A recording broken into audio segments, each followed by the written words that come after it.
Hey guys, how you guys doing? Welcome back to the channel. Thanks for taking the time out of your day to watch this video that I prepared for you guys. Before we start today's video though, I'm going to ask you to please hit the subscribe button, the thumbs up button, and the notification button so that way you get notified of all new videos that we do. So that way you're in the loop, you're in the know. You're a dedicated teal tier. That would be awesome.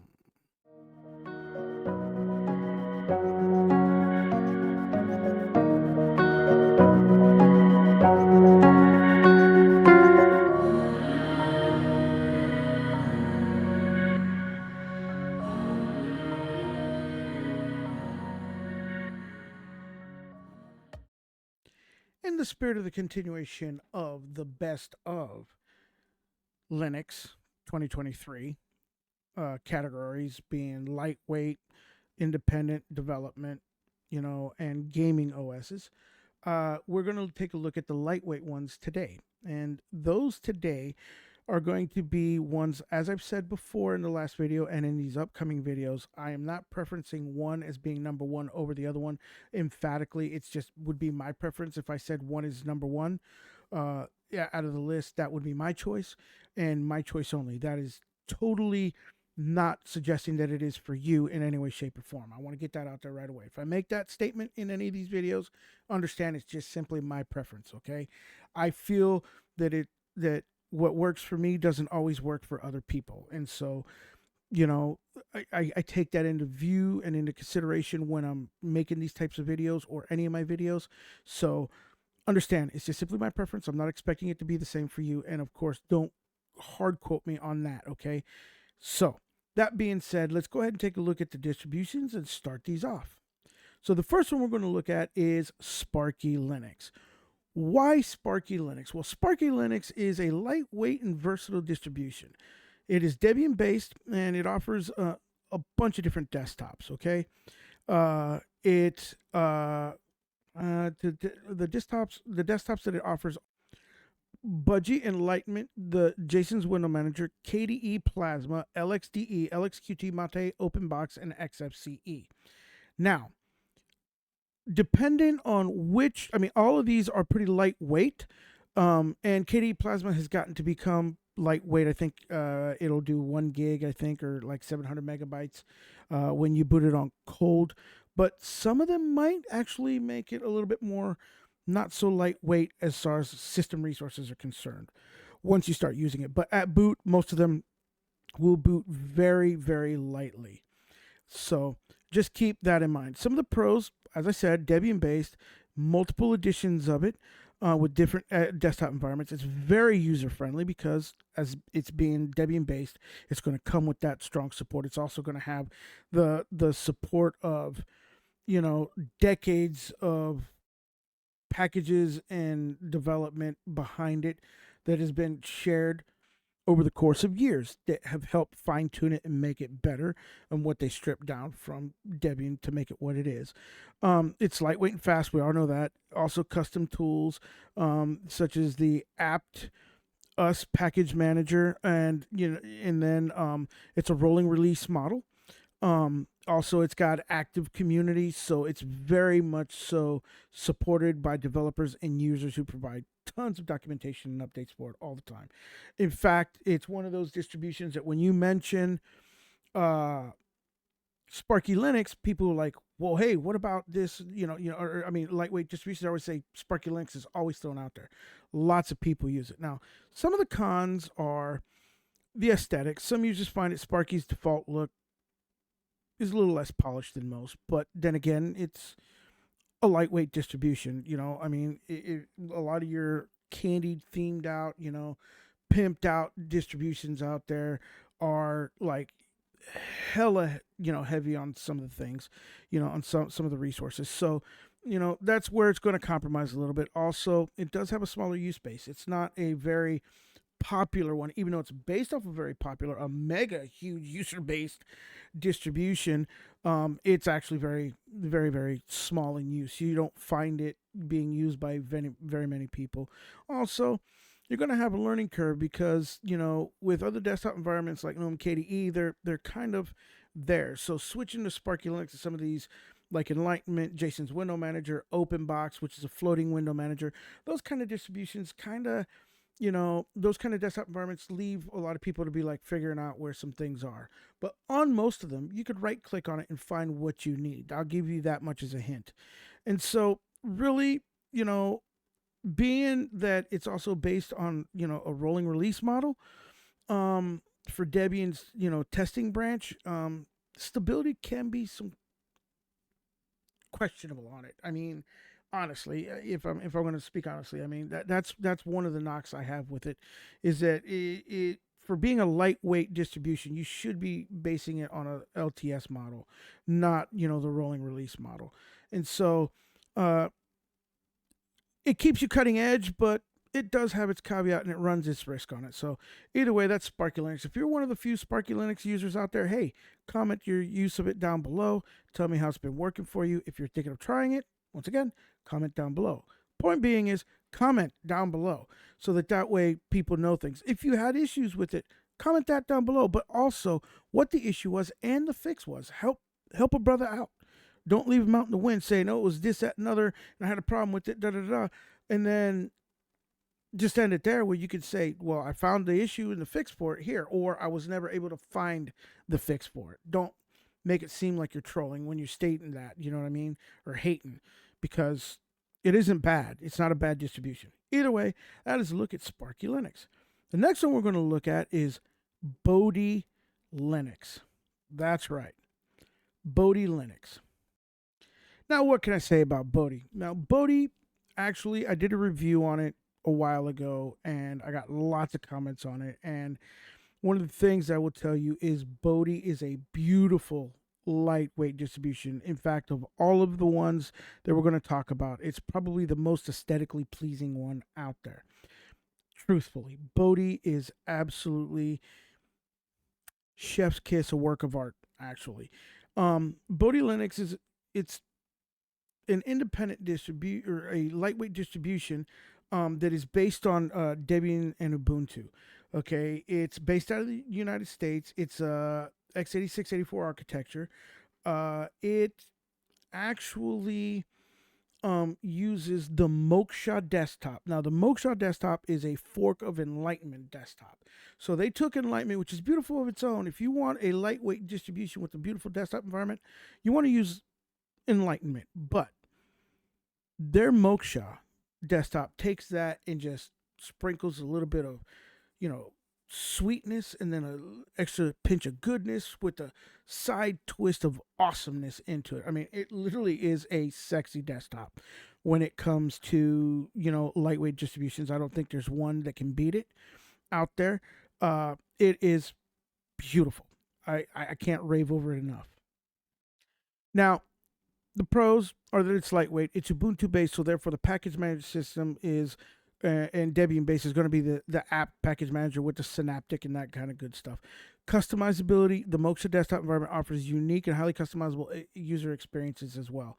You can personalize it just exactly how you want it, any way you want. It's easy to use because it's familiar interfaces. You know what I mean? It's got low system requirements. It's only I think if I remember correctly, it only requires like a 500 mega, 500. It only uses like 500 megabits of your processor, which is like, if you're a quad core, it might be using like 0.25% of your thing. It only requires 256 megas of RAM. And I think you can install it with as little as 4 gigabytes of hard drive space. So yeah, it's like ultra low. It's very fast as well. It's got an active community. That is always important to me in distributions, is how active the community is, as far as, for users and developers interaction and the way they support each other. That's always important. So it does have an active community. And I got reached out with my video by quite a few users. And I think one of the developers actually reached out to me and complimented me and thanked me for the video. So now some of the cons with it are, it's got a smaller user database, kind of like user base, kind of like Sparky Linux. As always, when you compare it to almost any of these like distribution I'm talking about, unless they're like one of the mega ultra ones like Arch based of any kind, or like Ubuntu or whatever. I mean, they're forks of. They're not going to have huge communities, but this one is a smaller community because it's a lightweight one-off. It is based off of a solid distribution, so you can have comfort and security that it's actually going to be quite stable. The learning curve for it, of course, it's a different desktop environment than what you're probably used to. The Moksha desktop, unless you've used Enlightenment before, then you'll find it quite easy. But so you're gonna have to learn how to use it a little bit. But as far as like the core stuff, installing packages, you'll be fine if you've ever used Ubuntu or any of its forks of. As far as updates and support, while it's based on Ubuntu, it may not quite exactly receive the exact same level of support and updates as like a main Ubuntu distribution. They're a little bit slower on the uptake on some things. I think what they're doing is they're wanting to kind of like let it ride for a little bit and make sure that it's not going to cause any issues before they port it in and update the repositories with it. So they're a little slow on the uptake on the update, so you may be on a kernel or two behind or whatever, or some distribution releases behind as far as packages are concerned. But either way, you're going to deal with quality stuff. So if you're not big on having the latest and greatest, then hey, you know what, this is a perfect one for you. And of course, compatibility. Some of the software may not be optimized for the Moksha desktop, because that's a hard thing to do. I don't develop, but I do know many developers, and I will tell you that developing your tools and your applications and software that you install into your distribution to actually flow with your actual desktop can be an arduous pain.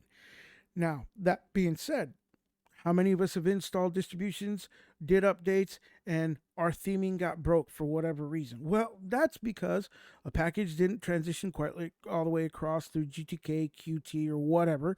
And so you experience that anyhow on even big popular distributions. So that shouldn't be something that actually holds you back from trying Bodhi. I suggest you put Bodhi in the list of all these lightweight distributions. To me, Bodhi is the number one for sure. So now, the next one we're going to talk about is going to be Linux LE. I should clarify the LXLE Linux, which is basically a lightweight, and it stresses that it is not a minimal, because a lot of people confuse a minimal installation of a operating system as being lightweight, which technically it is, because it doesn't have a desktop environment and all that kind of stuff, or very minimal in size for the ISO. What they're trying to get is they're trying to be a lightweight distribution, system resources wise, but still elegant in the way that it looks and the way that it is done. Now, LXLE is based on Ubuntu, not Ubuntu, but Lubuntu, with the LXDE desktop environment. It is designed to be a drop-in and go OS. It's mainly trying to strive to provide a complete drop-in and go replacement for people who might be familiar with Windows XP, Vista 7, that kind of distribution. It covers most of the user's everyday needs by providing an excellent set of default apps. Now, some of those default apps are going to be like Calculator, Paper Rotator, PC Man FM is their file manager, XPad. For games, you got Isle Riot, Mahjong, Sudoku, Tetravex, Zasp. They don't have they got eBoard Chess, Mahjong. For the document viewers, of course, you got Doc Viewer, you got GIMP, Internet, you've got LibreWolf as their actual web browser. Office, you got Bookworm, Dictionary, Home Bank, which is actually like a banking software, similar to like what the heck's that one for? QuickBooks, for that's very familiar, is a proprietary one. And then of course they got LibreOffice. I mean, they've got all kinds of different software packages already installed. That's why they make the claim that they are not a lightweight distribution because they actually their ISO is larger than a minimal. That's why they make the claim that they're not a minimal distribution, excuse me, but a lightweight distribution. Also, they had useful mods and tweaks to improve the performance and functions in it. There's lots of places that have reviewed it out there. I have not done a review on it yet, but I'm going to install it and do a review on it. It's basically they're a full-featured OS for an aging PC. They're light on resources. They're always based on and their release cycle follows the Ubuntu and Lubuntu LTS release cycle. So they're on par for that. So they have constant, quality updates that are done, not constant, but quality updates that are done at those cycles. They optimize LXDE user interface to make it look what they do. You can go to their site and see, some screenshots. It's got a simple and elegant, familiar design. Also, they use the latest stable versions of all the apps because, as I've said before in this video, you don't want to base a lightweight distribution that's dealing with older packages, and older hardware or newer hardware and older hardware mixed with, rolling release things because it could provide a very negative experience.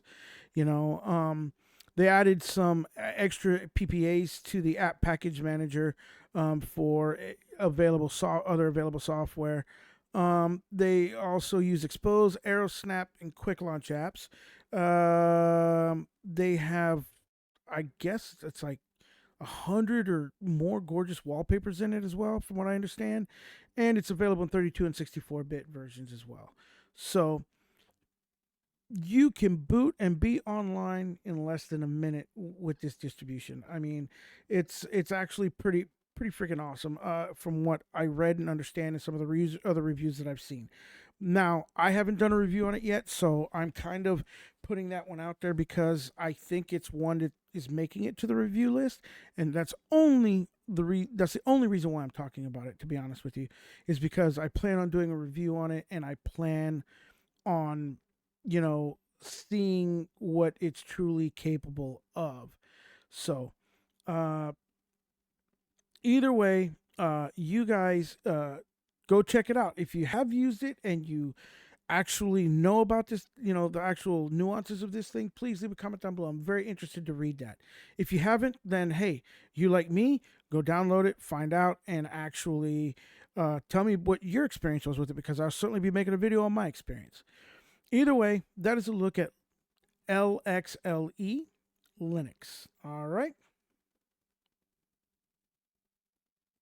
Next, we're going to look Ethernet at connection another symbol one that I've actually done a review on. So I'll minimize that again. And so what I need to do now is save this file. As you can see, this is turned red. So Control S to save, and that has now saved. So I can close out of there. Y for yes. Now, anti-X. Enter. Its biggest claim to fame is in its name. It's anti-X. And there we go, that has completed. So I'll press OK. Now I could run the auto remove. I'll actually run it. It uses the Rocks file manager. And this will remove any unused packages or anything like that that are left over after updating. But I think in my experience, doing an update on a fresh install, usually there's nothing to do.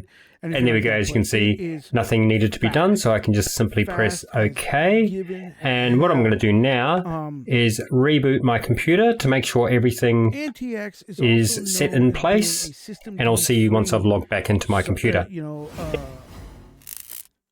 Operating system.